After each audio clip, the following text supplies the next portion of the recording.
Көктем келді дегенде көктемнің көзден бұлбұл ұшқаны қалай болды, алматылықтар? Мына Uniqlo мен Джонатан Андерсонның коллаборациясынан алынған пальтоның гардеробта жатқанына әйбір 5 жыл болды. Бірақ ұзындығы келді дедім бе, әйтеуір келмей қалған еді.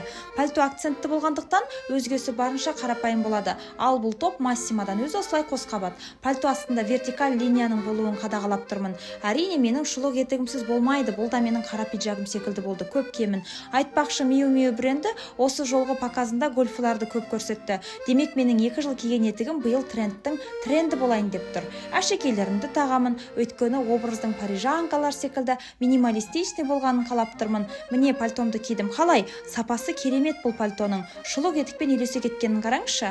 Неше жыл жатқан пальтомды қайтадан жақсы көріп қалдым. Парижанка дедім бе? Бола салайын. Ал чепчегім қалай? Анау күні суық тиіп құлағым ауырған соң басымнан бас киім тастамайтын болдым емес пе? Юзефи сөмкем образ талғамайды ғой шіркін. Образды көзілдірікпен аяқтаймыз. Ал қалай? Кері байланыс бере отырыңыз.